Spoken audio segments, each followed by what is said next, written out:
compreendido e aumentar o nosso conhecimento no tema do ESG, a gente recebe o Fábio Perovic para o webinar Economia de Baixo Carbono e ESG.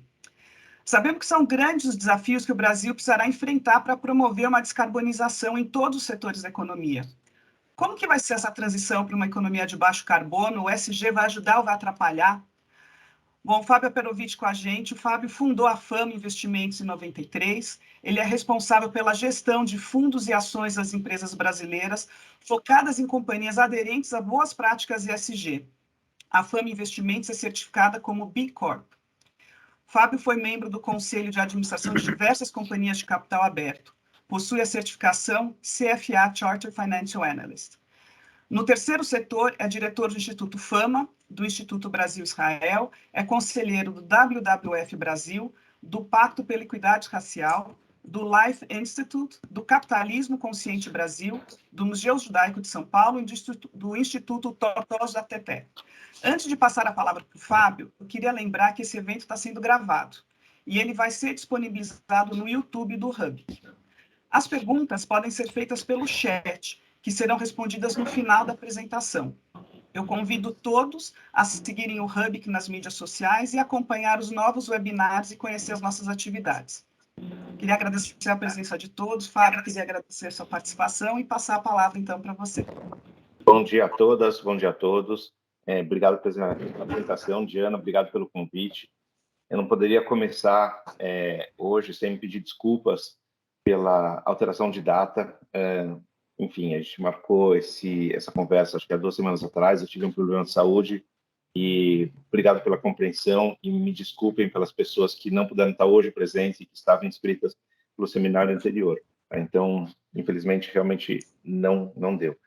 Mas, enfim, eu acho que hoje a gente tem um espaço para conversar com pessoas que têm bastante interesse no assunto e acho que esse é um espaço legal, porque eu adoraria que isso fosse uma conversa de 2 vias, em que a gente pudesse, enfim, dialogar bastante. Eu tenho alguma coisa que eu quero passar para vocês, mas é importante entender que, apesar de ter muita coisa de ciência dentro do ESG, o ESG tem muito de abstrato, tem muito de percepções, tem muitas complexidades, não há verdades absolutas, a gente foge do binarismo, e pode ser que amanhã vocês conversem com pessoas que venham falar sobre ESG para vocês, tenham opiniões completamente distintas da minha, e está tudo bem, né? Então, só quero fazer esse aviso inicial de que o que eu vou colocar aqui não necessariamente é uma verdade absoluta, é a minha maneira de ver as coisas e as evoluções, e se a gente puder conversar a respeito disso mais para o final,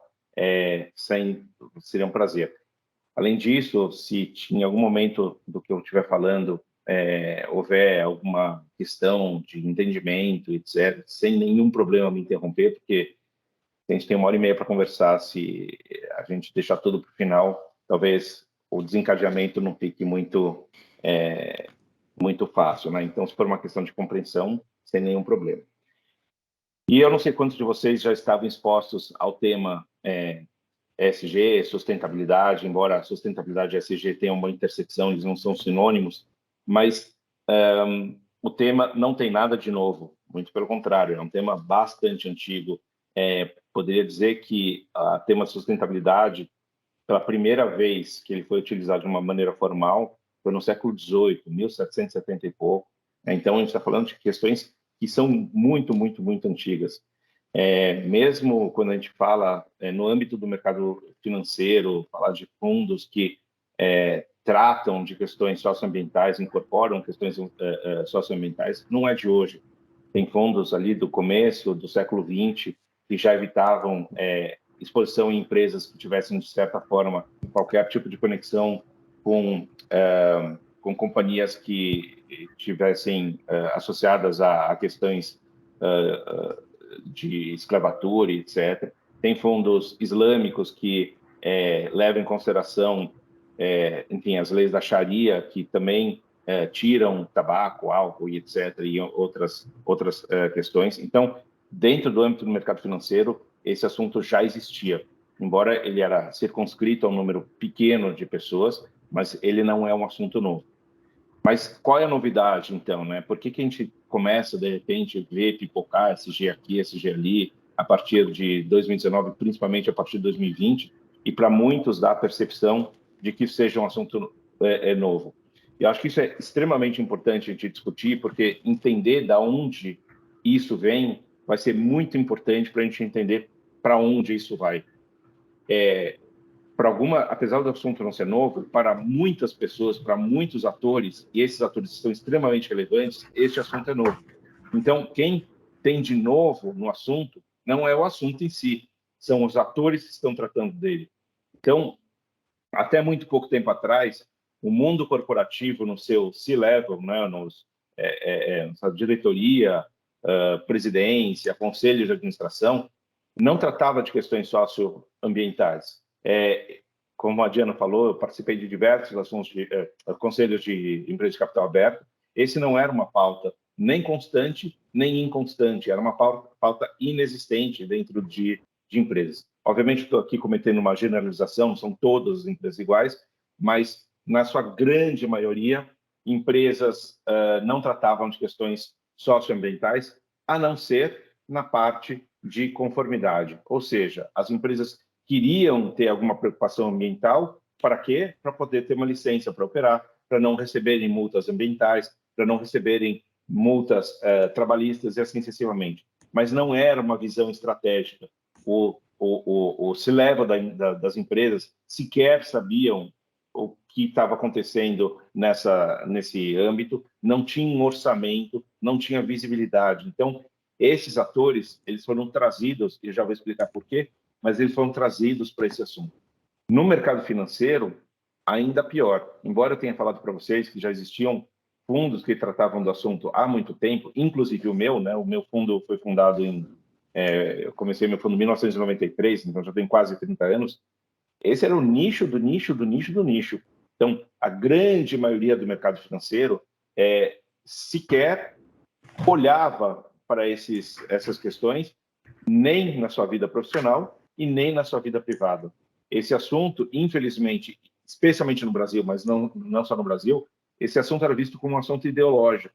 Então, chegar numa reunião e tratar de questões de direitos humanos ou questões ambientais, você automaticamente era rotulado com todos os istas possíveis, comunista, psolista, petista, etc., etc., que são posições, em geral, antagônicas ao mercado financeiro. Então, o mercado financeiro era bastante refratário a essas discussões. Portanto, o debate sobre ESG, sobre as temáticas do ESG no âmbito do mercado financeiro eram interditadas, né? Não era sequer possível trazer esses assuntos.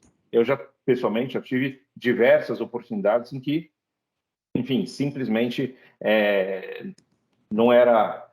A questão não era nem não ser de interesse, a questão era ser totalmente proibido e refratário trazer esses assuntos no mercado financeiro, né? Então, tanto o mundo corporativo, e quando eu falar a partir de agora mundo corporativo, por favor, entendam C-level, né? Obviamente, empresas são muito maiores do que o C-level, mas só para simplificar aqui, eu estou falando da diretoria. Então, durante muito tempo, tanto o mundo corporativo quanto o mercado financeiro estiveram muito distantes dessas questões. E como sabemos aqui, são questões complexas, amplas, profundas, densas e, enfim, assuntos muitas vezes bastante espinhosos. E, de repente, né, a partir de 2019, 2020, esse assunto ele sai do nada, né, de um lugar completamente desconhecido, para mainstream. Todos os jornais trazem assuntos de ESG todos os dias, inclusive os periódicos do mercado financeiro. O mundo corporativo está inundado de seminários, palestras, webinars, podcasts, etc., todos os dias. A gente vê na televisão matérias sobre isso, a gente vê, enfim, documentários, a gente vê no rádio, a gente vê em todos os lugares. Então, ele passou do simplesmente inexistência para o topo, né, um trending topic, vamos dizer assim, dentro do mundo corporativo e mercado financeiro. Então, lidar com essa mudança brusca num assunto que é complexo é extremamente difícil, e eu já vou falar um pouquinho das consequências. Mas acho que é muito importante a gente entender nesse momento que não tem nada de novo no assunto. O acrônimo ESG foi cunhado em 2004. Enfim, o acrônimo pode ser até relativamente novo, mas ele nada mais é do que, enfim, uma forma de organizar questões que já estão aí há muitos anos. É um framework para o mercado financeiro olhar e endereçar as questões ESG, as questões socioambientais, mas essas questões não são novas. Então, são novas para determinados atores. Acho que isso é muito importante a gente colocar. Porque se aqueles que compreendem que esse assunto é novo, talvez não deem a devida importância para esse assunto. Porque se é novo, pode ser que seja da moda, se a moda é passageiro, então não vou me preocupar com isso. Então, quem é novo são os atores, não é o assunto. Muito bem, e por que isso aconteceu? É importante a gente entender por que isso aconteceu agora, 2019, 2020, especialmente no Brasil. Na Europa já tem mais um tempo um pouco maior, mas no Brasil, praticamente, a percepção que a gente tem é que ele brotou espontaneamente do nada. E tem algumas explicações, no meu ponto de vista, para isso ter acontecido. A primeira explicação é que a gente está no meio de 4 fatores acontecendo simultaneamente. O primeiro deles é a transformação do sistema econômico. A gente está saindo de um sistema econômico capitalista extremamente hostil, que é chamado de capitalismo de shareholder, ou seja, as empresas olhando quase que para seus próprios umbigos, ou seja, para o acionista, e tomando decisões que agradam aos seus acionistas, sem contemplar os stakeholders no processo decisório. Ou seja, o racional das empresas nos anos 90 era justamente tentar subtrair valores dos stakeholders para passar esses valores para si. Então, quanto mais uma empresa tirava de um fornecedor, ou seja, pagando mais barato, pagando com mais prazo, etc., maior seria o resultado da empresa. Quanto mais tirasse dos colaboradores, ou seja, não investindo em ambiente de trabalho, pagando salários menores, reduzindo a força de trabalho anualmente, maior seria a margem da empresa. Quanto mais a empresa tirasse dos clientes, ou seja, entregando produtos ou serviços de baixa qualidade, não existia naquele momento uma preocupação por encantar o consumidor. Então era muito normal você ir num banco, num supermercado, nos anos 90, pegar uma fila de, enfim, quilométrica, comprar produtos que não duravam, etc. A preocupação das empresas não era de encantamento, era de servir o mínimo possível, porque isso virava resultado para você. E no meio ambiente, pior ainda, porque sequer existia o fornecedor, o cliente, o colaborador para reclamarem. Então, não existia nenhuma disposição da empresa de cuidar de poluição, dos rios, de emissão de gás de efeito estufa, de gestão de resíduos, nada disso.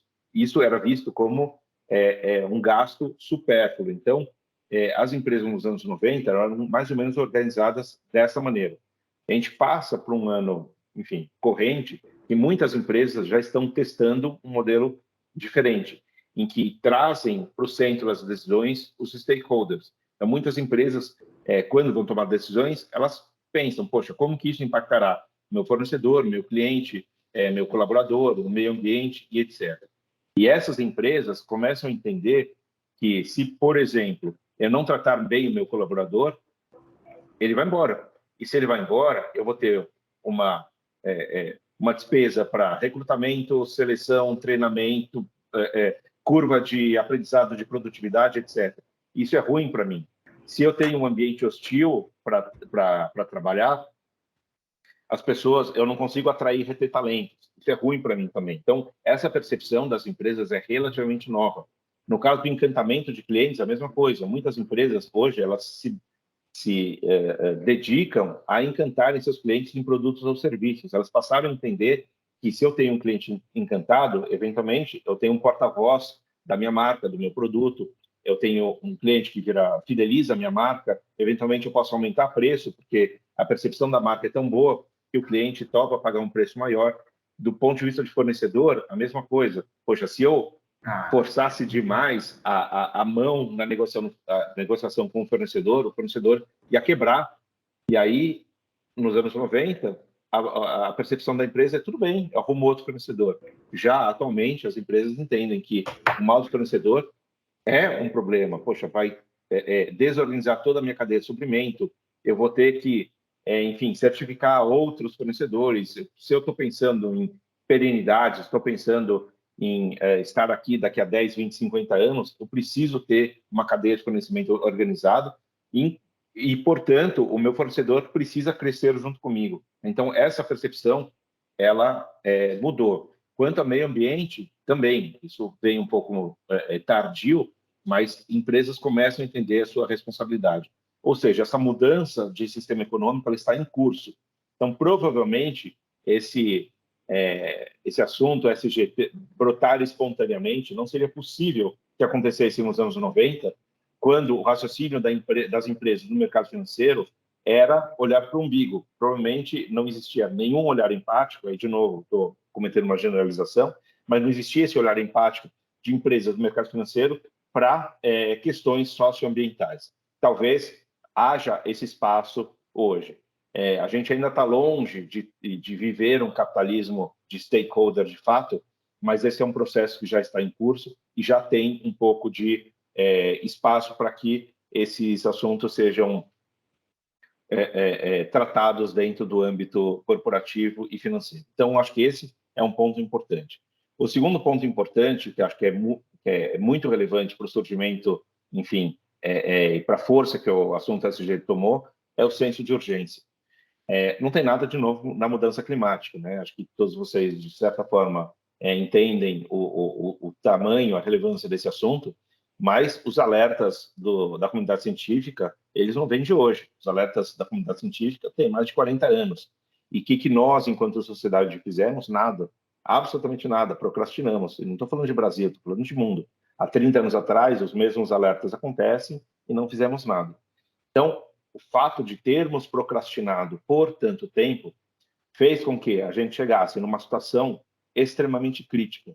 Crítica no sentido de que estamos muito perto de um ponto de que, se algo brutal e não for feito, se uma resposta muito contundente não for dada nos próximos pouquíssimos anos, a gente passa do ponto de não retorno. Isso ligou o alerta vermelho em vários lugares. Então, são reguladores, a mídia, são algumas corporações, entidades da sociedade civil e etc. E começaram a se assustar com tudo isso. E ao se assustar,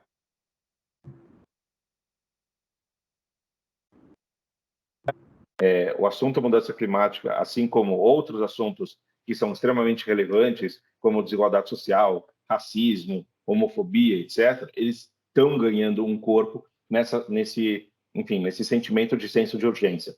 Provavelmente, se a gente voltasse a 40 anos atrás, tivesse dado ouvido aos cientistas e começasse uma transição naquele momento para uma economia de baixo carbono, provavelmente a gente não sentiria hoje esse senso de urgência, né? Mas esse senso de urgência existe pela falta de ação da sociedade. Então, já que não agimos, estamos nessa situação. E como houve esse despertar, eu acho que tanto o mercado financeiro quanto o mundo corporativo acordaram finalmente para o assunto, e isso dá também espaço para o SG florescer. Então, a gente vai ter que ir somando esses fatores, né? Então, a transição de modelo econômico em curso, esse senso de urgência acontecendo. Tem uma terceira razão que eu acho que é muito importante, que é a mudança geracional. A gente agora tem uma geração vindo aí, a geração Z, que se importa com questões socioambientais, que é muito diferente das características que prevalecem nas gerações anteriores, por exemplo, na minha.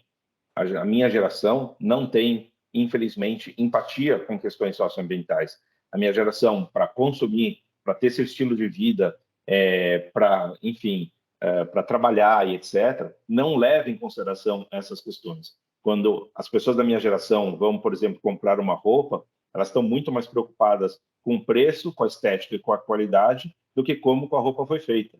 Ninguém está preocupado se houve violação de direitos humanos, se houve trabalho infantil, trabalho análogo à escravidão, qual é a pegada hídrica ou a pegada de carbono daquela roupa. Quando vai comprar um cosmético, está preocupado com o produto, não está preocupado se houve teste em animais e assim sucessivamente. Na nova geração, essas características são muito diferentes. E quando você conversa com pessoas da nova geração, e de novo, não são todas, mas acho que a gente tem uma grande grande percentual dessa nova geração que é conectado com esses valores, essas pessoas, elas demandam mudanças nas empresas. Elas não aceitam mais empresas racistas, elas demandam que as empresas se posicionem em relação ao antirracismo, elas demandam que as empresas se envolvam na luta pelo combate à mudança climática, elas lutam por valores democráticos e assim sucessivamente.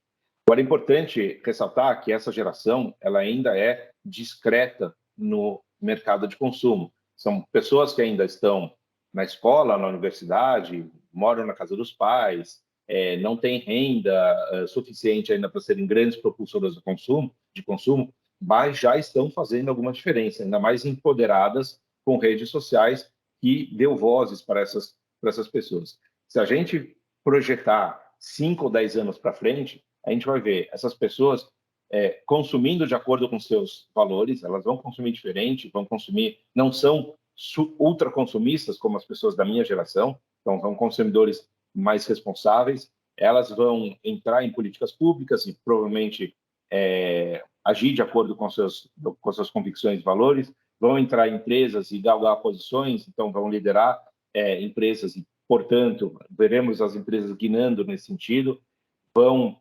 herdar patrimônio dos seus pais e avós e investir de acordo também com seus valores. Vai ser muito difícil ver uma pessoa de 25 anos que é vegana investindo em frigoríficos. É totalmente em desacordo com os seus valores. Então, provavelmente, a gente vai ver grandes mudanças acontecendo no mercado de consumo, de investimento, em políticas públicas, etc., quando essa massa de pessoas da geração Z começar a ganhar corpo, a ganhar espaço e ganhar voz nesse mundo. Mas é algo que já começa a florescer. Essas pessoas já não estão mais no berço, essas pessoas já estão, de certa forma, empoderadas, influenciando seus próprios pais na mesa do jantar, por exemplo, e eu acho que isso também dá algum combustível para o florescimento do ESG. E tem um quarto fator que é muito relevante também, que é o mundo polarizado em que vivemos. O Brasil é um nítido exemplo, mas não é só no Brasil. A gente vê o mundo polarizado em diversos lugares. Acabamos de ver uma eleição na França, por exemplo, mas, enfim, nos Estados Unidos, em N lugares, a gente vê esse mundo polarizado. E o que isso tem a ver com o ESG? Isso tem a ver porque, como a gente tem um mundo polarizado, quando há discursos que ferem os valores ESG, automaticamente há a necessidade daqueles que se contrapõem a esses discursos serem mais vocais. Então, vamos dar exemplo claro dos Estados Unidos. Quando na campanha de 2016, Trump falava: vou construir um muro com o México, vou expulsar estrangeiros, vou sair do Acordo de Paris, vou desfazer os acordos ambientais do Obama, aqueles que veem valor em tudo isso falam: como assim? Como esse homem pode falar essas coisas? Eu preciso lutar contra isso. Eu preciso vocalizar o que eu penso. Eu preciso falar dos riscos que a sociedade americana tem se essas questões forem em frente. Então, eu vou gritar. Se, eventualmente, a gente tivesse eleições nos Estados Unidos menos polarizadas, esses discursos mais radicais não tivessem acontecido, provavelmente o contraponto mais vocal também não teria acontecido. Então, como a gente vê o mundo mais polarizado em N partes do mundo, a gente vê mais voz contundente dos defensores das questões socioambientais aparecendo também. Então, quando a gente soma tudo isso, a gente dá um ambiente muito favorável para o surgimento desse debate mais amplo em relação ao ESG. Mas não é só isso. Então, isso deu tudo com todo o contexto, todo o ambiente, mas precisava de um estopim. E esses estopins aconteceram, né? E aí, esses estopins aconteceram, na verdade, no mundo inteiro, mas a gente não vai ter tempo de falar disso, vamos focar um pouquinho no Brasil. O que acontece a partir de 2018? Primeiro, a gente tem um processo eleitoral que trouxe também essa polarização, né? E quem veio se contrapor a questões mais radicais trazidas no processo eleitoral foi a mídia. Então, a mídia começou a se interessar, a fazer o contraponto a partir daquele momento. Se a gente começar a pesquisar um pouco referências da mídia mainstream antes de 2018, pouco aparecia sobre questões ambientais. Aparecia quando tinha um grande desastre. Então, teve Mariana, então existe uma cobertura com começo, meio e fim. Ela não era um acompanhamento constante de questões ambientais, ou de sustentabilidade, ou de direitos humanos na mídia mainstream o tempo todo. Eu, que sempre me interessei por esses assuntos, eu sempre precisei recorrer à mídia nichada, à mídia especializada. Claro, continuo fazendo isso porque a mídia mainstream é muito mais superficial, mas hoje eu garanto para vocês que no Jornal de Amanhã vamos ter pauta ambiental ou social em qualquer jornal relevante do Brasil. Isso virou um assunto mainstream, e por virar um assunto mainstream, ele dá também acesso a uma série de outras pessoas que não participavam do assunto tornarem participantes do assunto. Então, não é só o Fábio que recorria à mídia mainstream, mídia nichada, que tinha mais acesso, os outros Fábios do mercado financeiro, que leem Valor, Estado, Folha, Globo, etc., começaram a ver assuntos que não viam antes. Então, de certa forma, eles foram preparados para tudo aquilo. Então, a partir de 2018, a gente vê esse fenômeno acontecendo aqui no Brasil. Em 2019, logo em janeiro, tem Brumadinho.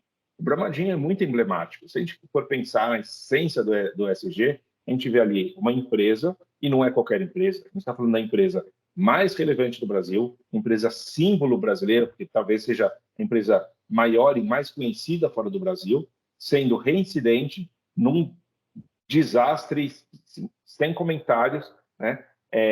E aí vem toda essa questão sobre responsabilidade e sobre como companhias podem causar estragos irreparáveis, tanto do lado social quanto do lado ambiental. Então, neste contexto todo que a gente já vinha falando, o caso de Brumadinho, ele acaba sendo um grande propulsor dessa discussão dentro do mundo corporativo e do mundo financeiro. E aí começa a trazer cada vez mais esses atores para dentro dessa questão. Depois vem a questão dos incêndios na Amazônia, que acontecem em julho e agosto, e isso causa um furor mundial e também de brasileiros em relação a ver aquelas cenas, aquelas estatísticas horrorosas em relação à Amazônia, que provavelmente esse mesmo dado, há 10 anos atrás, teria uma repercussão muito menor. Mas dentro desse contexto, ele inflama ainda mais o mundo corporativo e financeiro. No final do ano de 2019, se vocês bem lembrarem, teve o vazamento de óleo que começou no Nordeste, mas acabou se espalhando pelo Brasil inteiro, pouquinho antes das férias de verão, e pessoas, né, indivíduos, começam a também questionar, poxa, de quem é a responsabilidade sobre aquilo? Que empresa fez isso? Qual é o dano ambiental e social que tem naquele derramamento de óleo? Então, acho que também foi um fator que trouxe alguma repercussão para o mercado. Aí viramos o ano para 2020, logo no começo do ano, duas questões muito emblemáticas. Primeiro veio o Fórum Econômico de Davos, que pela primeira vez ela traz... o Fórum Econômico de Davos sempre traz um relatório com os principais riscos do ano, mas naquele momento, pela primeira vez, 5 dos maiores riscos, os 5 eram ambientais. Aí o mercado, que sempre desprezou as questões ambientais, mas olhava para o Fórum Econômico de Davos como o evento do ano, falou, caramba, o que esses caras estão falando, né? Dentro de todo o contexto, deixa eu entender o que está acontecendo aqui. Os maiores riscos do mundo, então, são ambientais, não são de outra natureza, eu preciso entender o que está acontecendo. Na mesma semana, vem a carta do Larry Fink, que é o CEO da BlackRock. BlackRock, naquele momento, e continua sendo a maior gestora de recursos do mundo, e ele faz uma carta aos CEOs falando basicamente sobre ESG, sobre a responsabilidade, sobre os malefícios do carvão, sobre combustíveis fósseis e sobre a postura da BlackRock. E aí os agentes do mercado financeiro olham para tudo aquilo e falam assim, caramba, é o maior do mundo, está indo nessa direção, é melhor eu ir junto.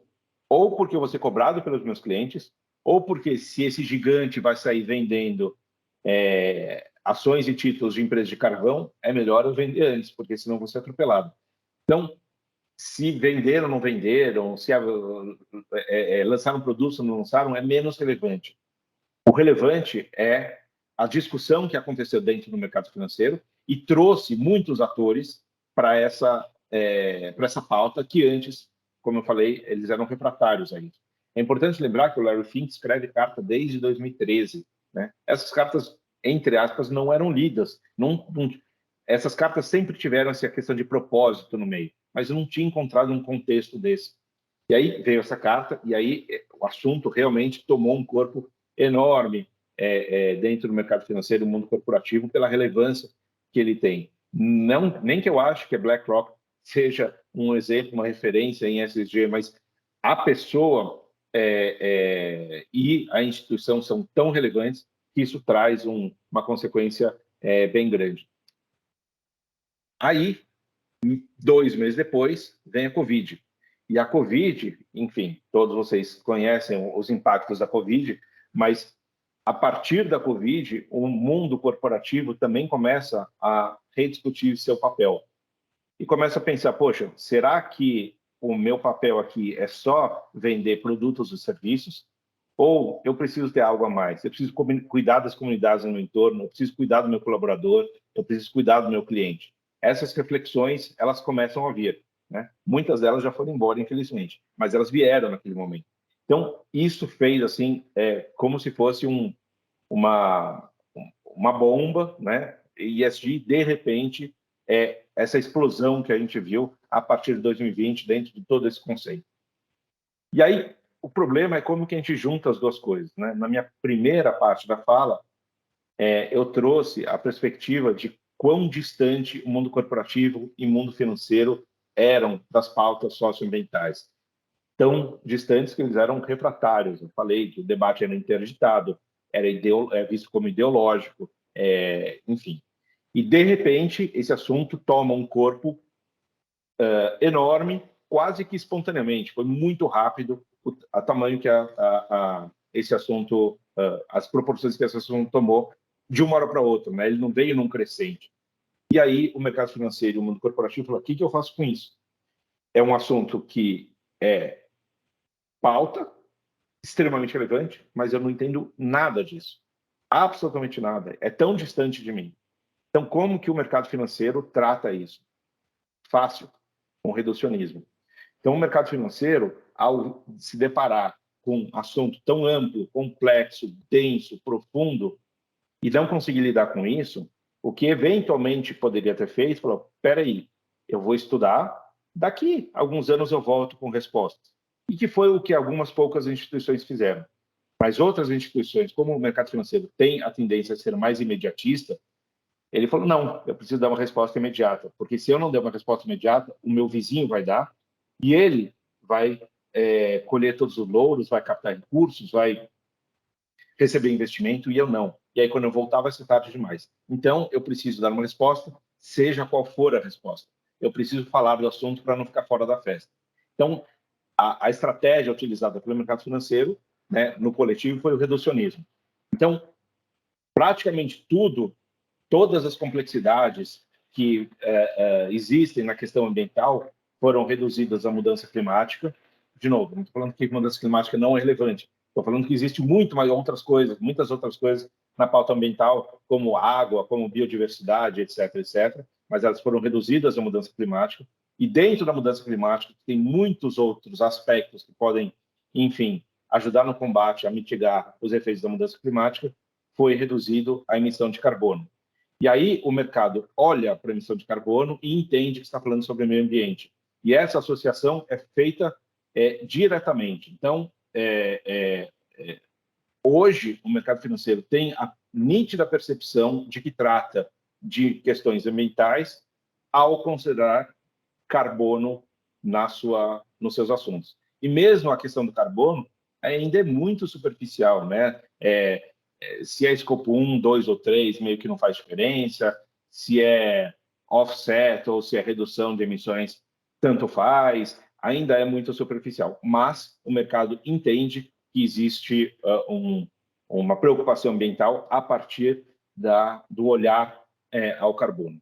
No lado social, a mesma coisa aconteceu, exatamente a mesma. A gente tem um monte de pautas sociais, especialmente no Brasil, como desigualdade social, como acidentes no trabalho, como proteção de dados, uma série de coisas.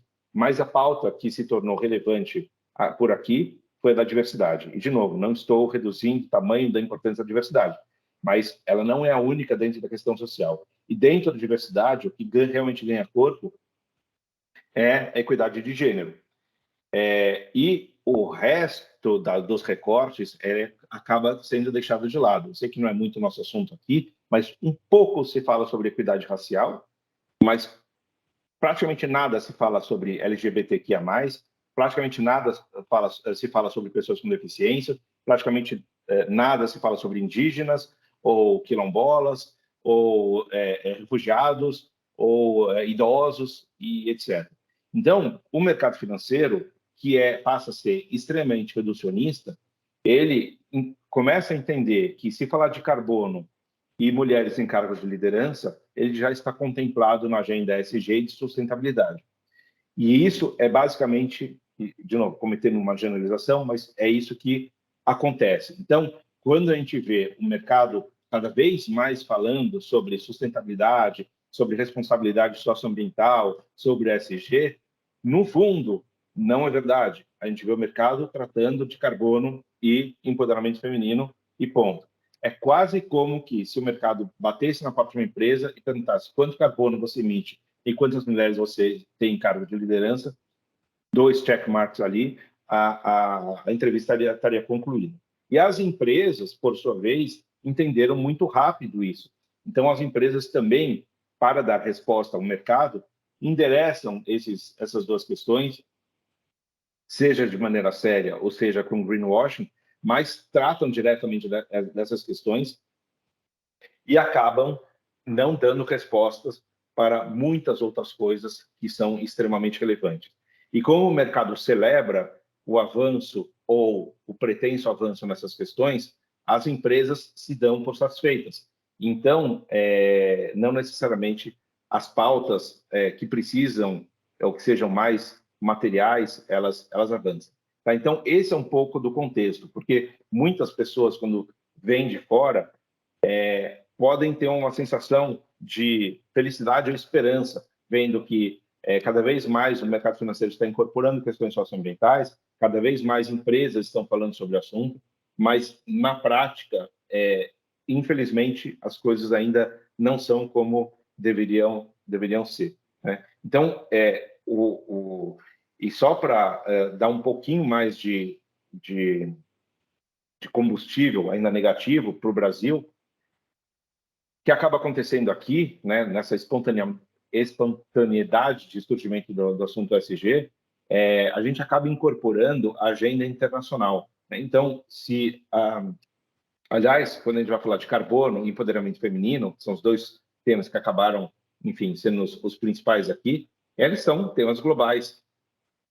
Primeiro, porque a questão da mudança climática é uma questão global, e segundo, porque a questão das mulheres, em todos os países do mundo, tem, enfim, um equilíbrio entre homens e mulheres, e, portanto, a equidade de gênero é um assunto global também. E esses assuntos são assuntos transversais, né? Eles, independente do tamanho da empresa, do setor de atividade da empresa, são assuntos que existem. Portanto, a gente esqueceu de trazer a pauta brasileira. A gente tem, no Brasil, assuntos extremamente relevantes que não são relevantes em outros países do mundo. Muito do lado social, a gente tem hoje, por exemplo, um país que tem 56% de negros, a gente tem um país que tem a 7ª maior desigualdade do planeta, a gente tem o 2º país que mais mata em acidentes do trabalho no G20, mas também tem outras questões do lado ambiental, que acho que é um pouco mais o nosso tema aqui, que a gente acaba trazendo a pauta internacional. Então, muito se fala no mundo sobre transição energética, no sentido de matriz energética. O Brasil já está relativamente avançado nisso. A gente tem carro a biocombustível, a gente tem, enfim, tem todas as complexidades ali em relação às hidrelétricas, mas a gente já tem uma matriz que é 80% ou até um pouco mais de energia limpa e etc. Então, quando o mundo inteiro está no desafio de transição energética, a gente deveria estar falando aqui sobre outros assuntos. Nosso assunto aqui em emissão de gases de efeito estufa é, por exemplo, o desmatamento, que não necessariamente é o assunto em outros lugares. A gente deveria estar falando aqui de biodiversidade, proteção da maior biodiversidade do planeta. A gente podia estar falando aqui de água e esse não é o assunto da pauta internacional do lado ambiental, né? Então, também faltou um pouco de capacidade crítica dos agentes aqui de entenderem que a sustentabilidade é local e não internacional, né? Mas, enfim, esse é o contexto global e brasileiro, e aí vem um novo assunto. E esse assunto, que eu vou falar um pouco sobre precificação das externalidades, é um assunto relativamente novo. Quando a gente olha, de novo, na evolução do capitalismo, quando eu falei lá dos anos 90, quando as empresas, enfim, olhavam só para os seus umbigos, vamos supor uma empresa, enfim, de qualquer setor, ela usa uma determinada matéria-prima, vamos dizer que ela usa ferro de matéria-prima. Então, era uma preocupação de qualquer empresa usar cada vez menos matéria-prima para que ela fosse mais rentável e produtiva. Ou seja, quanto menos matéria-prima eu uso, menos eu vou gastar e, portanto, maior a minha margem. É meio óbvio isso. Então, todas as empresas tinham ali consultorias ou engenheiros pensando em soluções de como racionalizar o uso da matéria-prima. E não só depois do processo produtivo estar em curso, também queriam pensar em como aproveitar as sobras, aparas, etc. Então, tinha todo um estudo de engenharia, de consultoria, para, bom, eu quero reduzir o máximo possível o uso de matéria-prima e, dentro do processo produtivo, eu não quero ter nenhum tipo de desperdício, porque isso tudo é dinheiro. Meio ambiente não estava nessa conta, porque como nenhuma empresa pagava por poluir, não existia uma preocupação nas empresas de trazer consultorias ou empresas de engenharia para reduzir a emissão de gás de efeito estufa, por exemplo. Eu podia emitir 1 milhão de toneladas ou 300 milhões de toneladas, eu não ia pagar nada por isso. Portanto, por que uma empresa teria a preocupação de racionalizar suas emissões? Não teria. Salvo pouquíssimas exceções, deixa as emissões lá. Eu vou me preocupar com aquilo que me dá retorno financeiro. Então, foi assim que essas questões evoluíram. Então, a precificação das externalidades, como, por exemplo, o carbono, que a gente já vai falar, ela muda a dinâmica das empresas.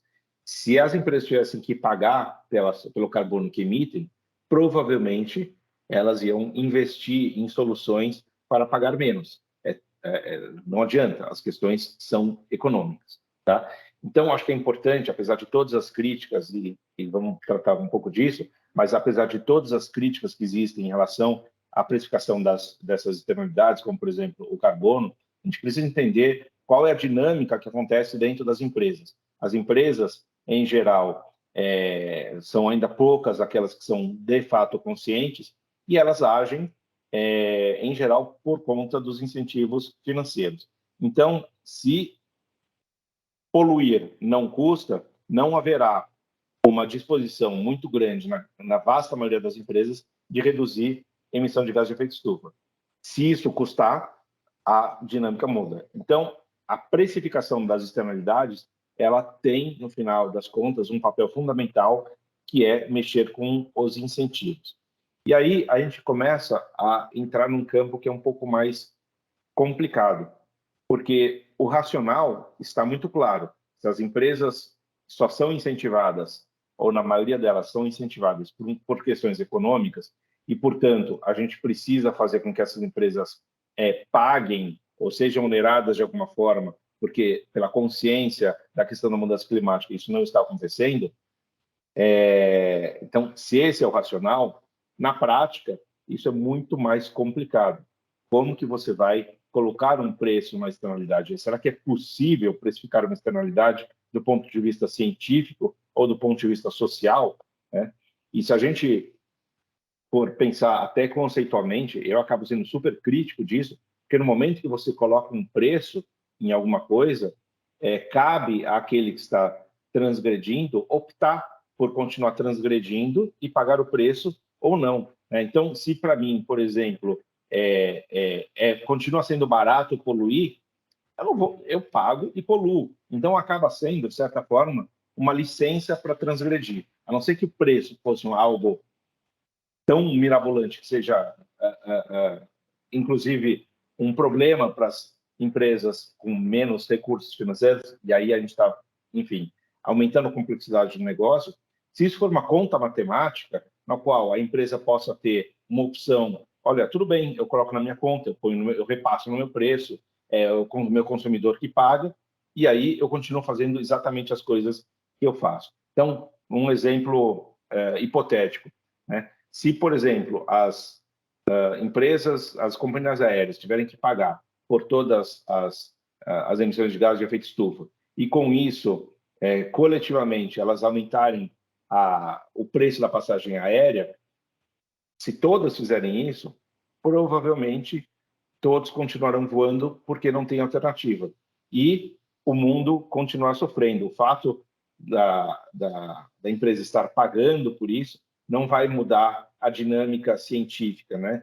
Então, a gente precisa entender um pouco que as limitações que esse mecanismo tem. Além disso, a gente também tem que pensar qual é o preço, né? Porque, enfim, só abrindo parênteses, eu fiz um curso de políticas públicas na Harvard Kennedy, que é justamente a parte de Harvard que trata da questão pública, e eu tive uma aula de 2 horas sobre precificação de externalidades e logo depois tinha um laboratório. Eu era uma professora, eu briguei tanto com ela, mas tanto com ela durante a aula, que eu nem consegui fazer a parte do laboratório, porque basicamente naquela aula ela trazia a importância de, quando você lida com políticas públicas, de começar a precificar vidas.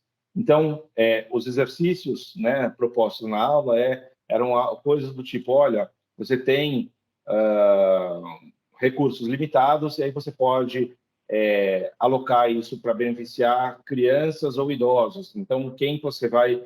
Então, a criança vale mais, a vida da criança vale mais do que o idoso. Um hospital, você tem um número de leitos, então como que você administra... aquilo me fez muito mal, né? Porque, poxa, como que você precifica uma vida? Para mim, as vidas valem igual, enfim. Mas só que estou querendo passar para vocês quão complexo essa questão é. Porque se a gente for pensar do ponto de vista científico, não dá para falar que a emissão de carbono vale $1, ou 50 ou 200, porque, enfim, se a Terra for implodir por uma questão de emissão de gases de efeito estufa, não há dinheiro que salve, né? Mas acho que é importante a gente entender que, ao precificar essas externalidades, alguma dinâmica ela deveria acontecer na grande maioria das empresas, que passam a tomar decisões mais racionais baseadas nessa precificação.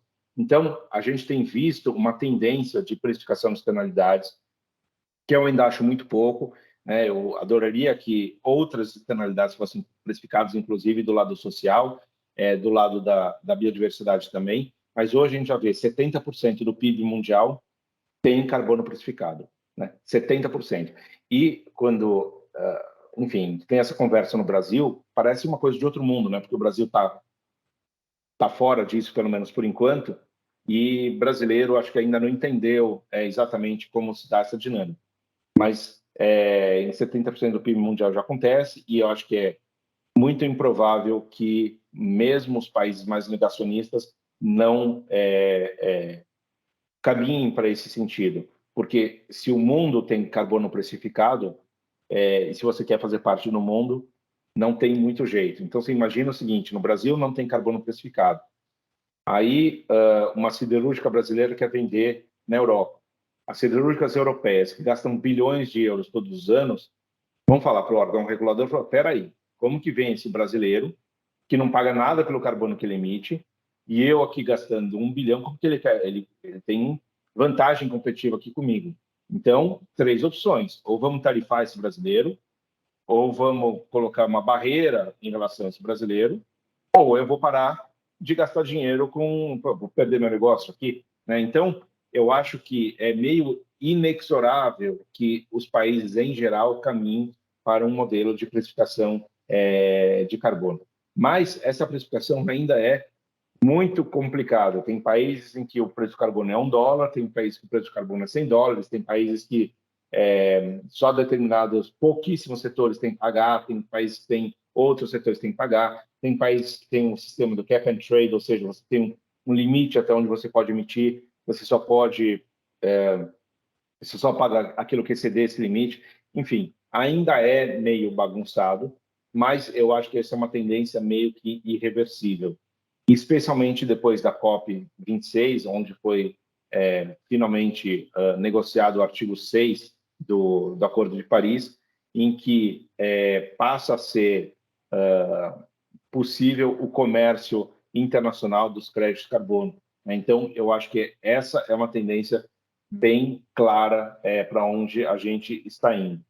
E quando a gente começa a falar de precificação, acho que a gente tem que abrir um pouco a cabeça, a gente, quando as companhias deveriam abrir um pouco a cabeça em relação a até onde essa questão pode ir. Então, a gente está falando hoje de precificação de carbono, analistas financeiros são acostumados a multas ambientais irrisórias, irrelevantes, né? Então, se elas são irrisórias e irrelevantes, totalmente imateriais, a tendência do mercado financeiro é não se preocupar com elas. Assim, poxa, para que eu vou ficar estudando se aquela barragem pode romper ou não pode romper, se aquele rio está sendo poluído ou não está sendo poluído, se no final das contas, se houver uma multa ambiental, isso vai representar 0, nada do valor da empresa. Então, nem vou me preocupar com isso, é imaterial para mim. O mercado financeiro precisa começar a entender a magnitude da precificação do carbono. Quando a gente fala, por exemplo, de uma Petrobras que emite 62 milhões de toneladas em escopo 1 e 2 por ano, se eventualmente ela tivesse sediada na Europa e o preço, enfim, hoje é $100, mas mesmo que a gente considerar $50, a gente está falando de 3 bilhões de dólares por ano ou 15 bilhões de reais por ano. Enfim, eu sei que isso é um exercício hipotético, mas é importante a gente falar da magnitude, a gente não está mais falando de 0, nada. A gente mal entrou ainda no mundo, no debate do escopo 3, né? Uma empresa como a Vale tem cerca de 12 milhões de toneladas de emissões em escopo 1 e cerca de 550 milhões de toneladas em escopo 3. Então, será que taxar escopo 3 é uma tendência? Se for, o mercado financeiro precisa começar a entender os possíveis impactos que tem uma empresa como a Vale. A própria JBS, ela não divulga, não é transparente em relação às emissões de escopo 3, ela divulga 6,8 milhões em escopo 1, mas um relatório independente que saiu na semana passada ou retrasado, pode ser que esteja completamente errado, porque ele é independente, não teve acesso a dados, mas aponta que as emissões seriam de 422 milhões de toneladas em escopo 3 da JBS. Então, ainda que esteja errado, a magnitude é tão grande que ainda que eles tenham multiplicado por 3, ainda seria um número muito relevante. 420 milhões de toneladas é praticamente a emissão das emissões da Itália inteira, quer dizer, uma empresa brasileira sendo responsável por um país inteiro de emissões. É muito relevante, né? Então, para estes pontos, o mercado financeiro ainda não acordou. Então, apesar daquilo que eu falei para vocês, de que o mercado é reducionista, só olha os temas de mudança climática, e dentro de mudança climática só olha carbono, o mercado ainda não começou a precificar as potenciais externalidades que podem vir a existir e provavelmente existirão e impactarão preços de ativos. Além disso, cada vez mais a gente começa a ver outros tipos de precificações, como, por exemplo, a litigância climática. A gente já tem exemplos no ano passado, por exemplo, de uma companhia petroleira que foi julgada no tribunal holandês e ela, por decisão de lei, ela vai ter que aumentar seus compromissos climáticos e reduzir as suas emissões, né? Acho que isso foi bastante emblemático, porque, enfim, se trata de uma empresa de petróleo gigante, etc. A tendência é essa, a gente vai ver mais litigância climática acontecendo. Então, é uma outra forma de precificação de externalidade que ainda não está no horizonte visível do mercado financeiro. Então, embora não seja mandatório, como como um carbon tax, por exemplo, é um potencial risco para algumas empresas que isso não está sendo endereçado. E, na minha opinião, quando essa questão da litigância climática encontrar um outro assunto, e já está prestes a encontrar, que é a justiça climática, né, que é o lado social dos efeitos da mudança climática, nos quais as populações mais vulneráveis, que são aquelas que menos contribuem para a mudança climática, são aquelas que mais sofrem, a gente eventualmente vai falar sobre valores extremamente voltosos. Se isso vai chegar no Brasil ou não, não sei, talvez demore um pouco mais, mas acho que a tendência está ficando cada vez mais clara, né? Então, neste contexto, empresas que têm, no mínimo, o mínimo de responsabilidade de olhar um pouquinho mais longe do que 1 ou 2 ou 3 anos, né? Empresas que estão olhando para 10, 20 ou 30 anos, precisam urgentemente pensar na transição para a economia de baixo carbono por uma questão de sobrevivência. Não é mais uma questão de simplesmente entre aspas, né, contribuir com uma causa coletiva, que é o que tem sido visto até então. É uma questão de sobrevivência, porque empresas elas serão impactadas nos seus cash flows, né, nos seus fluxos de caixa, com taxa de emissão de carbono, serão impactadas eventualmente com litigância climática, serão impactadas com consumidores da geração Z mais atentos a essa questão, que vão preferir produtos com pegada de carbono menor, vão demandar que os produtos nas prateleiras do supermercado, né, ou nas estantes das lojas, tragam transparência a esse respeito, né? Então, hoje, a gente pega uma camiseta, vai lá na etiqueta, está escrito 100% algodão, made in China. Não é isso que o consumidor da geração Z vai querer ver. Vai querer saber qual a pegada de carbono e pegada hídrica. Então, as empresas que não tiverem preparadas para dar essas respostas, elas vão sofrer, né? E não se tem essa resposta do dia para a noite. Então, para você saber a sua pegada, além de você ter que entender toda a sua cadeia de valor, né? Toda a sua cadeia de suprimento, você precisa, enfim, começar a se preocupar com isso já, para trazer essa informação ali adiante. E se você não tiver informação, ou se a informação for ruim, provavelmente você não vai vender o produto. Se você não fizer uma transição para uma economia de baixo carbono, você não estiver empenhado nessa luta, provavelmente você também não vai atrair e reter talentos. E sem ter talentos, a sua empresa vai ser uma empresa pior, né? Então, eu acho que esse assunto para uma transição de economia de baixo carbono, ela tem múltiplas dimensões. Ela não está só mais na dimensão da responsabilidade coletiva com uma agenda de mudança climática. Ela tem a ver com o rumo dos negócios também, seja na venda de produtos, seja no risco jurídico, seja, enfim, pagamento de taxa de carbono, seja em atratividade de talentos, em várias outras questões. Então, as empresas deveriam, enfim, ter mais consciência em relação a isso. Essa transição ela é fundamental que ela ocorra rápido, do ponto de vista, não sei, da mudança climática, mas voltando àquela questão lá anterior das empresas que só olham para o seu umbigo, também do ponto de vista econômico, é importante que as empresas façam essa transição.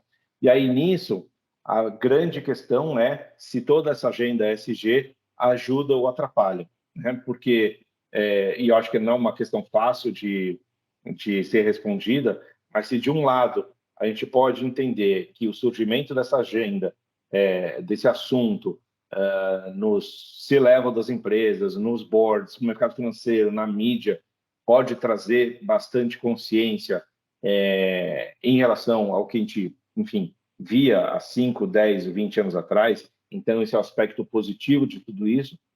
Por outro lado, isso também pode dar ao regulador ou aos reguladores em torno do mundo, do planeta, a sensação de que estamos avançando e, portanto, não é preciso regular, né? Então, se os reguladores olham para tudo isso que está acontecendo e falam, bom, o mercado vai se autoajustar. Estou vendo tantas empresas falando de ESG, estou vendo tantos tanto o mercado financeiro alocando recursos em ESG, etc. Portanto, eu não preciso fazer nada.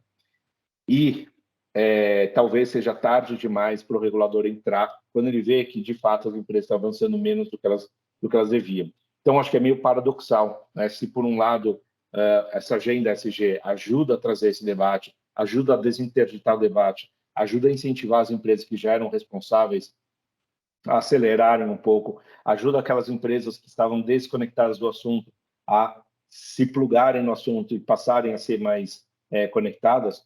Por outro lado, ela relaxa um pouco o regulador, que ele, se visse uma catástrofe acontecendo, que de fato está, mas se visse a sociedade parada, sem fazer nada, talvez a regulação ia andar mais rápido.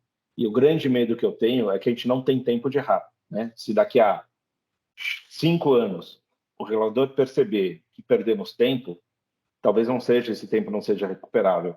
E é por isso que eu acho que aumenta ainda mais a responsabilidade daqueles que estão no ecossistema da sustentabilidade, de serem mais vocais, de combater o greenwashing, de não permitir que empresas coloquem planos estapafúrdios ou não coloquem planos, ou relaxem nos seus compromissos, ou que continuemos financiando atividades controversas, ou que continuemos perpetuando coisas imperpetuáveis como carvão e assim sucessivamente, porque não há tempo para isso e não temos tempo de errar. E é isso, eu deixei um tempo aí de 20 minutos para a gente conversar um pouquinho. Super obrigado. Obrigada, Fábio. Muito inspirador e muito clara a sua mensagem. Aqui, para fazer a parte das perguntas, eu vou convidar o professor Vanderlei para participar junto. A gente tem várias perguntas no chat. Eu vou ler a primeira, passo a bola para você, Vanderlei, pode ser? A primeira pergunta foi no começo da sua colocação, né? Então, a gente tem perguntas de assuntos diferentes que foi acompanhando um pouco a sua fala. Então, Carlos Fogolin pergunta se podemos entender que a segurança do trabalho também faz parte do ESG na parte de sustentabilidade. Sem dúvida nenhuma, extremamente importante. Eu até escrevi um artigo outro dia que trazia uma referência de uma construtora, é hipotético, tá? Mas uma construtora que ia ver seus funcionários caindo dos andaimes e sendo agraciado pelo mercado porque a construtora é carbono neutro, né? Então, é o que é um absurdo. Então, as empresas elas deveriam focar nas suas materialidades. Então, uma construtora, aquilo que é mais material, segurança no trabalho, né? Enfim, a construtora em si tem um monte de desafios, é um setor bem difícil. Mas, quando a gente fala, por exemplo, de mineradoras, poxa, antes de uma mineradora vir falar que o seu conselho de administração é mais diverso, vai resolver segurança no trabalho. Eu não estou preocupado com a diversidade do conselho de administração. Claro que eu estou. Claro que é uma boa notícia ter e talvez um conselho mais diverso vá endereçar a questão da segurança no trabalho, mas eu nunca vou achar que uma empresa mineradora é responsável enquanto tiver problema de segurança no trabalho. É fundamental, sim. Vanderlei, a gente tem uma pergunta de greenwashing aqui do Pedro Ferreira, que ele pede para você comentar, né, já que você já começou, né, sobre o greenwashing, como identificar e como mitigar.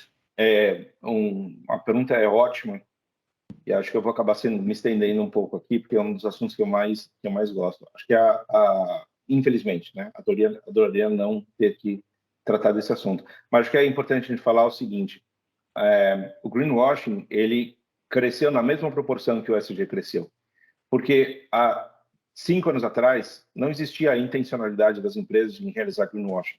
Quem estava olhando para a questão de sustentabilidade das empresas não era o mercado financeiro. A Faria Lima não estava nem aí com ESG há 5 anos atrás.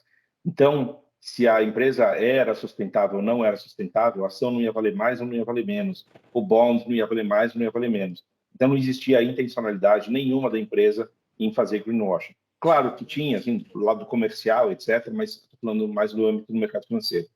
Hoje já é diferente. As empresas que se mostram como sustentáveis, elas têm mais holofote, eventualmente elas têm uma precificação melhor, o custo da dívida acaba sendo menor, e aquelas empresas que estão completamente desconectadas desse mundo da sustentabilidade, elas são canceladas por vários investidores.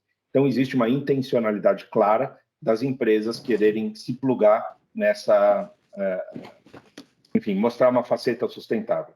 E aí a gente tem um problema, vários problemas. Primeiro, porque a capacidade crítica do brasileiro, em geral, é baixa. O mercado financeiro não consegue detectar greenwashing, é longe do assunto. O consumidor também está relativamente longe do assunto. A mídia também nunca tratou do assunto com profundidade. Então, a capacidade crítica é pequena. Então, a gente tem um risco maior ainda. Depois, eu não sou antropólogo, não sei se alguém aqui pode explicar melhor, mas o brasileiro, ele não tem muito a característica de gritar e denunciar, que é diferente do americano, por exemplo, tem vários whistleblowers que vai lá, faz denúncia coletiva, etc. O brasileiro tende a ser mais contemporizador. Claro que tem exceções, mas o brasileiro vê alguma coisa errada, fala, tá bom, eventualmente não volto mais nesse estabelecimento, não compro mais essa marca, mas não vai fazer uma denúncia gigante, etc. Então, isso reduz também a chance da gente combater o greenwashing, o que eu acho muito errado. Então, enfim, para quem me segue nas redes sociais, sabe que eu estou o tempo todo falando desse assunto, que eu acho muito importante. O terceiro ponto que eu acho super relevante a gente comentar é que greenwashing, em geral, não é uma mentira, que é diferente de uma fraude do balanço. Fraude do balanço é uma mentira, né? A empresa diz que teve lucro de 50, quando na verdade teve um prejuízo de 50. Fez algum malabarismo ali nos números e escondeu. Greenwashing não é isso. O greenwashing ele é mais uma ilusão do que uma mentira. A empresa ela não está mentindo naquilo que ela está fazendo. Ela faz você acreditar numa coisa, quando na verdade você deveria estar olhando para um outro lugar. Então, vou dar um exemplo, ou alguns exemplos. Quando uma empresa, por exemplo, lança uma coleção de camisetas sustentáveis, o problema não é na coleção de camisetas sustentáveis. Muitas das pessoas vão tentar achar o pelo em ovo, falar, poxa, será que aquele algodão é ou não é? Será que o produto, eles estão mentindo? Provavelmente aquela camiseta é mesmo sustentável. O problema é que aquela coleção representa 0,1% da receita da empresa. E a empresa vai lá, lança com toda a pompa camisetas sustentáveis, tênis feitos a partir de plástico retirado do oceano e etc. Consegue conquistar o respeito do mercado em relação aos produtos. O mercado começa a colar a imagem daquela empresa na sustentabilidade, mas em 99,8% da receita, a empresa continua fazendo as coisas da maneira antiga ou tradicional ou errada, né? Então, esse é o greenwashing mais perigoso. A empresa não está mentindo naquela coleção, ela está te induzindo a achar que você está fazendo aquilo. Então, uma empresa de cosmético lança uma linha que não tem teste em animais e induz o consumidor a achar que aquela empresa seja responsável, quando na verdade é só uma das linhas de produto. Então, acho que é muito importante a gente tentar entender qual é a relevância daquele assunto para a empresa. Essa é uma tática, vamos dizer assim, para detectar greenwashing.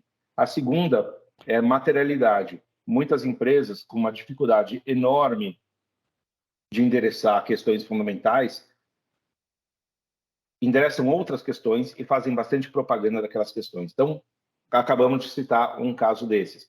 Vem uma mineradora que precisa gastar bilhões de dólares para resolver o problema de segurança do trabalho e fala, bom, não vou fazer isso, não tem como fazer isso, né, na opinião dela, então eu vou trazer diversidade para o meu conselho de administração.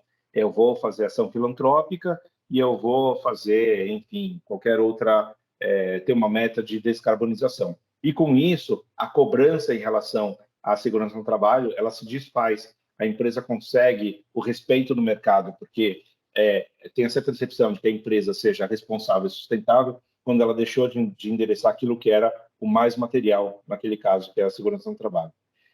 E o terceiro ponto que eu acho muito importante é a coerência. Então, tem algumas atitudes das empresas que são coerentes com a linha histórica da companhia, e tem outras que são oportunistas. Então, quando o Magalu, por exemplo, trouxe o programa de trainees para negros, isso é maravilhoso, e coerente com todo o histórico da Magalu de preocupação social. Enfim, quando a Natura trouxe Tami Miranda como garoto propaganda do Dia dos Pais, é maravilhoso e coerente com tudo que a Natura faz. Então, essas mesmas atitudes feitas por uma outra empresa qualquer, talvez não fossem tão maravilhosas, porque aquilo são programas pequenos, é um programa de 30 trainees, e isso, entre aspas, não custa nada. Então, antes da gente colocar um rótulo ali numa empresa achando que ela é sustentável, acho que é importante olhar um pouco da coerência. E não tem nenhum problema que a empresa tenha tido um despertar recente em relação a diversos assuntos, diversidade, descarbonização, etc. Mas antes da gente entender e rotular a empresa, vamos dar um tempinho para ela, né? Porque senão fica todo mundo em junho pintando o logotipo de arco-íris e acha que é só isso. Vanderlei, John, eu só queria fazer um comentário. Eu acho que o que você levantou de greenwash é super importante, né? E nós temos que entender que na construção, até esse momento, a gente veio na história dos green buildings. Uns anos atrás, uma empresa, um diretor de empresa veio aqui na Poli apresentar o Green Building Platinum, ou coisa que eu valha, né? E aí ele começou falando, a minha empresa tem 80 canteiros, estamos fazendo tantos milhões de metros quadrados, mas eu vim aqui para falar desse Green Building. Aí um garoto do segundo ano da engenharia ambiental perguntou, e daí? E os outros 79 canteiros são o quê? Se esse aqui é o teu Green Building, né? Então, na construção, eu acho que tem uma migração do conceito do Green Building, tá, para o conceito da empresa buscar sistematicamente a redução dos impactos ambientais e aumentar os benefícios sociais. Essa é uma mudança fundamental porque eu sempre achei essa história do Green Building muito greenwash. É muito greenwash. Meu cliente quer, agrega o valor para a sociedade, né? Nós temos, inclusive, no Brasil, o desplante, não só no Brasil, mas tem uma ONG de Green Building, onde você registra dizendo que vai pedir o Green Building. E você usa isso para vender. E depois você não pede, mas você registra. E isso é incentivado, isso é oficial e percebido e coberto pela mídia como coisa, empreendimento tal. Então, esse é uma mudança muito grande na agenda da construção. Tá? A segunda coisa é que nós, na indústria da cadeia do cimento, temos o CO2 do DNA. Não dá para fazer cimento sem gerar CO2, mesmo se usar energia renovável. Então, talvez, não sei se o Fábio sabe, mas a indústria tem um roadmap global e nós temos um roadmap brasileiro, né, do cimento. Mas nós não temos do concreto e nem das construções de concreto. Aqui nós temos a cadeia toda, né? E o cimento é um pedacinho da cadeia, tem todos os outros depois. E finalmente, só para fechar, assim, a coisa nós estamos montando no Brasil, uma das coisas que tem muito problema é o consultor, que tem a consultoria que faz o inventário de carbono. E eles usam dados, né, muitas vezes, completamente irrelevantes para a sociedade brasileira. A gente lançou o SIDAC, um sistema de informação, há 2 semanas atrás, onde nós vamos ter dados de declaração ambiental de produto de CO2 e energia, nesse primeiro momento, o ano que vem deve entrar água, de todos os materiais de construção e todos os produtos da construção e dados verificados. Tá? E isso aí vai facilitar o trabalho das empresas. Então, eu acho que a coisa do greenwash tem o que você falou, e aí é o green building, e nós temos o problema da qualidade de dados. Nós temos pouquíssimo dado de CO2 auditado no Brasil. Pouquíssimo. E as declarações, ontem me ligou um consultor, uma empresa gigante, quantos quilos de CO2 tem por metro quadrado de um edifício brasileiro? Se isso é a pergunta que se faz. Não, você vê o nível que a gente está, assim... Não tem nem vergonha, né? Não tem nem vergonha. Walter, o Walter queria falar um pouco, está com a mão levantada, o Walter Frigieri. Opa, Fábio, obrigado aí. Tô com a voz tô com Covid, tô com a voz meio rouca aqui. É mais se explorar um pouquinho, assim, uma visão aí de futuro, né? Quando eu estava convidando aqui para esse evento, eu coloquei num grupo, e nesse grupo tem um empresário vamos dizer, médio, né? E aí ele me citou assim, olha, foi criado um fundo antiprogressista nos Estados Unidos, né? Que é um fundo para combater... É um pouco a divisão que tem no mundo hoje, né? Onde a gente está separando fortemente dois mundos, né? E os dois mundos têm uma dificuldade enorme de conversar. E eu fiquei pensando nele como um médio empresário que vê a coisa como se fosse mais um imposto chegando, né? Então, como é que você vê isso, né? Porque a gente sabe que tem atores ideológicos fomentando um discurso contrário a esse que você fez, né? Como é que você vê isso como cenário? Bom, alguns aspectos aqui. Acho que, primeiro, essa realidade que a gente vive e não vai sumir de uma hora para outra. Eu acho que vai ser muito difícil a gente vencer essa polarização no curto prazo. Então, teremos que nos acostumar com essas questões. Acho que vai ser difícil a gente avançar sem ser guerreando, vamos dizer assim. Porque acho que fogo cruzado vai ter o tempo todo. Porém, se eu tenho talvez uma visão meio romântica, eu acho que, de novo, essa questão da nova geração, eu acho que é muito importante, né? Porque acho que essas visões meio tortas e pouco empáticas em relação à sociedade, em relação ao planeta, elas são fundamentalmente visões de pessoas que hoje estão no poder, que são homens brancos, héteros e que, enfim, de meia idade, etc., que são quem mandam no planeta hoje. E eu acho que está vindo uma geração que pensa um pouco diferente, e eu acho que talvez tenha ali um campo de otimismo para quando essa geração chegar. O problema é que vai demorar alguns anos, e como a gente chega lá, essa é a grande questão. E eu acho que, enfim, como eu falei no começo, SG não tem verdades absolutas, tem o espaço para o debate existe, e eu acho que a gente precisa arrumar uma maneira de conversar, porque se o conversa não for um debate, for um embate, não vai resolver, vai ficar todo mundo enclausurado nas suas próprias convicções e a gente não vai avançar.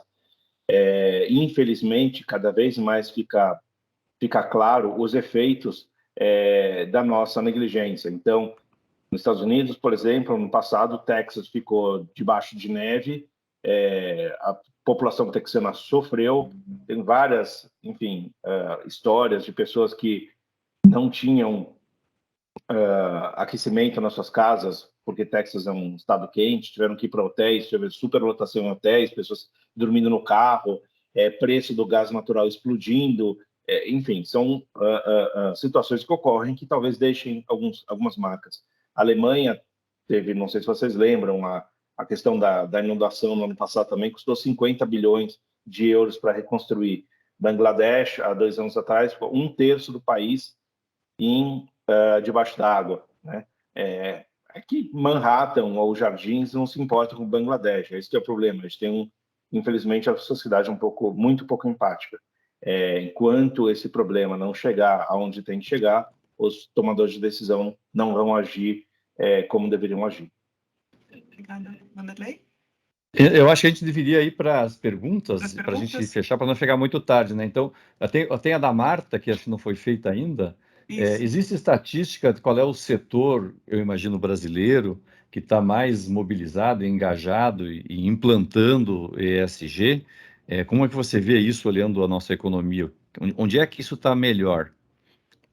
Olha, eu vou dar uma resposta bem enviesada, porque por que enviesada? Porque quando a gente fala, por exemplo, do setor de varejo, é um setor tão fragmentado, que seria difícil ver um avanço setorial. Quando a gente fala, por exemplo, de papel e celulose, tem tão poucos players nesse setor que é mais fácil, estatisticamente, a gente ver avanços. Mas então, por isso que a resposta é enviesada. Eu acho o setor de papel e celulose mais avançado porque as principais companhias do setor, elas são empresas conscientes, são empresas que estão fazendo bastante coisa. Tenho críticas também, mas estão fazendo bastante coisa, Suzano e Klabin. Mas acho que a minha principal referência é que quando eu comparo Suzano e Klabin com as suas congêneres internacionais, eu vejo muito avanço, né? Então, essas empresas estão num patamar muito superior daquelas que estão fora do Brasil. Mas, de novo, é um setor pequeno, pouco relevante ainda, mas eu acho que, como setor, é aquele que eu vejo mais avanço. Muito bem, eu acho que é realmente notável, né, o que eles têm, a Suzana é dirigida por gente da indústria, que passou pela indústria cimenteira, que é muito engraçado. Bom, a indústria cimenteira, nós temos o roadmap do cimento, como eu já mostrei, mas precisamos de muitos outros. O André Thompson, claro, está perguntando como é que a gente consegue explicar que essas empresas do tipo Uber, enfim, das entregas, da tal dita economia, consegue enfim, que não gera um vínculo de emprego, né, precarizam a relação trabalhista, podem ter uma visão tão positiva na sociedade, né? E se isso é compatível com ESG, esse modelo de negócio deles seria compatível com uma visão de ESG?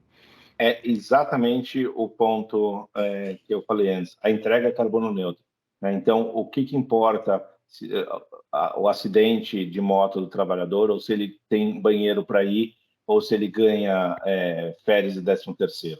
Isso não importa. O que importa é que a entrega seja carbono neutro. Então, o mercado em geral e as pessoas em geral se ligam muito mais do que não importa, do que o que realmente importa. Outra pergunta do José Adoc Lobo, ele sugere, Fábio, combinar regulação com o preço de carbono é, sem dúvida, muito mais eficiente do que estão fazendo hoje, usando a regulação para impedir a produção de fósseis. E, com isso, o preço da energia está explodindo, e o efeito é pequeno. O que você acha que esse... Então, eu não sei se eu concordo com a sua premissa. Eu, inclusive, escrevi um artigo também, eu posso depois dividir com a Diana. Eu não acho que o preço dos fósseis esteja explodindo por conta de ESG. Eu acho que o preço dos fósseis está explodindo por conta de falta de ESG, né? Então, eu tenho um pouco de dificuldade de responder essa pergunta. Mas eu acho que a gente precisa ter uma visão bem pragmática em relação a essas questões. A gente é dependente de fósseis e será dependente de fósseis. Ponto. Não dá para achar que a gente vai implodir toda a produção de fósseis no mundo, porque isso não vai acontecer e é ruim que aconteça. O que a gente precisa é ser menos dependente de fósseis, né? O plástico tem a sua função essencial para várias aplicações. Agora, o petróleo e seus derivados, eles podem, em grande escala, ser substituídos por outros produtos que, enfim, que têm o mesmo efeito e sem ter as externalidades que eles têm. A gente tem um bom exemplo no Brasil, que é o etanol para transporte. Então, há várias outras soluções, como, por exemplo, a energia solar, hidrogênio, eólica, etc., que vão reduzir a dependência de fósseis. Eliminar não faz sentido. Então, fazer piquete para acabar com a exploração de petróleo total, eu acho ignorância. O fato é que acho que a gente já tem exploração o suficiente, o que a gente tem que fazer é reduzir a demanda. Mineração é a mesma coisa, tem muita coisa que a gente pode fazer, mas a gente vai continuar dependente de metal. O meu celular é de metal, o meu carro é de metal, o meu computador é de metal. Seria hipocrisia eu falar, não minere mais. Agora, a gente pode aumentar a economia circular em muito para reduzir a dependência de novas minerações. Então, e com isso, essas indústrias elas perdem um pouco da importância que elas têm hoje, porque não há tanta necessidade. Esse é o primeiro ponto. O segundo é que essas indústrias elas não pagam pelas externalidades. E isso precisa ser alterado, né? Então, eu acho que essas indústrias elas causam, enfim, problemas socioambientais e não tem que pagar por eles. Acho que essas empresas precisam ser responsabilizadas por isso e isso faria com que elas se tornassem mais responsáveis. Mas elas não serão eliminadas. Concordo plenamente, o bolso é muito sensível, né? Aliás, agora uma coisa de externalidade interessante, não sei se você acompanhou, várias associações industriais alemãs, na troca de governo, quando a Merkel saiu, assinaram um manifesto, até tenho cópia dele, pedindo que o governo alemão aumentasse o imposto de carbono, que estava muito baixo. e eles precisavam de imposto mais alto para viabilizar a inovação, né? Então, acho que a coisa da externalidade é super importante e nós vamos ter que chegar aqui no Brasil. Infelizmente, hoje, talvez a gente viva um momento onde se celebre as externalidades, né? Que não geram valor para ninguém e tudo mais. Mas essa é uma tendência. Para fechar, temos mais uma pergunta do Matheus. O senhor acredita que ocorrerá a unificação da pegada de carbono no mundo? O que isso quer dizer, a do preço do carbono no mundo? Ele acha que o preço de carbono está variando. Muito. Enfim, tem muitos tipos de variações aqui. Eles variam de acordo com geografia, variam de acordo com a origem, enfim, variam se é do mercado regulado ou mercado voluntário. É bem bagunçado mesmo. Eu não sei se ele vai ser unificado, mas eu acho que ele, teoricamente, a gente está falando da mesma coisa, né? Então, uma tonelada de carbono é uma tonelada de carbono em qualquer lugar. Mas eu acho que existem, sim, algumas diferenças. Acho que eles vão ser aproximados. Acho que a partir acho que a grande distorção que é feita hoje é que existe uma sobre-oferta ou sobre-demanda em alguns lugares. E isso faz com que exista esses desbalanços. Além disso, eu acho que muitas das regulações elas são ainda frágeis ou elas estão cada vez mais caminhando, mas de uma forma paulatina. Quando tiver um mercado mais organizado, com um fluxo internacional que você possa, enfim, hoje, por exemplo, uma empresa alemã que queira comprar crédito de carbono para reduzir a sua, enfim, para offsetar suas emissões, não pode comprar do Brasil, por exemplo. Então, isso faz com que sobre créditos aqui, que, enfim, o mercado aqui é pequeno, e falte lá. Então, eu acho que a partir da negociação do artigo 6, e a gente, enfim, caminhar para um mercado global de carbono, ele tende a ficar mais próximo, mas eu acho que ele não vai ter um preço só, não. Por Muito bem. exemplo, o carbono vindo... Desculpa, só complementando. Não vai Eu acho que, frente. enfim, acho que imagina um mundo em que seja livre comércio total, eu acho que vai ter cheio de gente querendo comprar créditos de projetos na Amazônia e menos gente querendo comprar créditos que vêm de aterros, por exemplo. Então, a oferta e demanda, acho que ela é natural que exista distinção, embora uma tonelada seja uma tonelada. A Juliana Moura pergunta: Fábio, hoje nós vemos cada vez mais a obsolescência programada e a perspectiva, isso gera um impacto imenso no meio ambiente. E aí não vi essa questão entrando na conversa. É possível que o ESG passe a gerar barreiras para isso? Eu acho que a gente mal começou a discutir economia circular ainda, né? Mal começou. Acho que é um assunto extremamente relevante e isso deveria ser o assunto da próxima década, um dos principais assuntos da próxima década. E no lado reverso, a gente ainda tem uma discussão muito relevante para ser feita sobre consumismo. Então, acho que a gente é dominado por essa mentalidade consumista, que isso também precisa ser discutido. Eu acho que a gente, tanto na indústria de eletrônicos ou, por exemplo, fast fashion, etc., a gente, enfim, a gente acaba tendo posturas que, enquanto consumidor, que vão totalmente em desacordo com aquilo que a gente precisa. E, por sua vez, as empresas vibram com isso, né? Elas sabem se aproveitar dessa situação perfeitamente. Então, eu acho que a partir do momento que a gente vai caminhando nessa discussão e com debates mais qualificados, eu acho que a tendência é a gente ter pessoas, de novo, da nova geração que são menos consumistas, as empresas pensando mais em economia circular, até porque isso é bom para elas, e a gente muda um pouco do padrão de consumo. Então, eu não sei se é por aí que você estava perguntando sobre o ESG, como que ele se conecta. Eu só queria fazer um comentário nas circularidades, tá? Se você reciclar todos os resíduos da economia hoje, você vai ter talvez 30% da matéria-prima que nós estamos consumindo. Eu acho que é muito mais importante, né, coisas como desmaterialização, particularmente na construção. 60% da mineração acaba em cimento, concreto, cerâmica, né, de construção.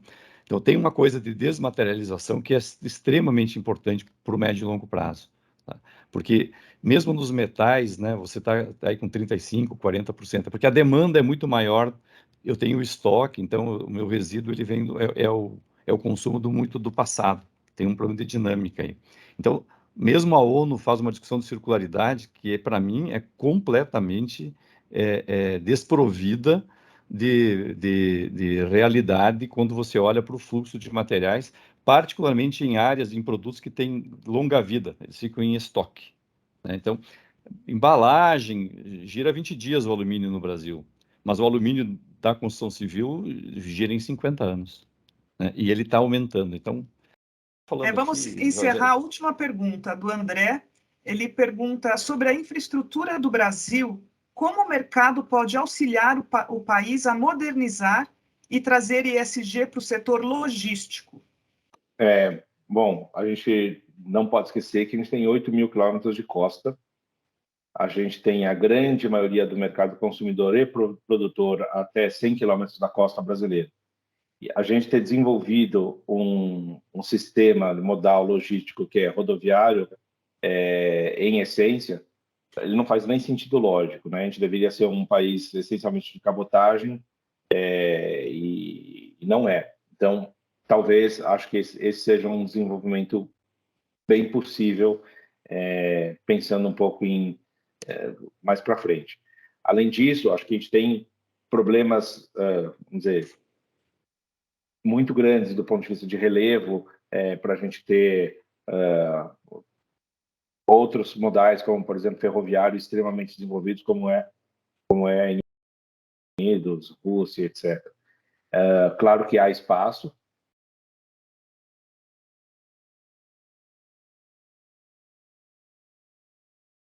Jogar isso um pouco mais para o mar.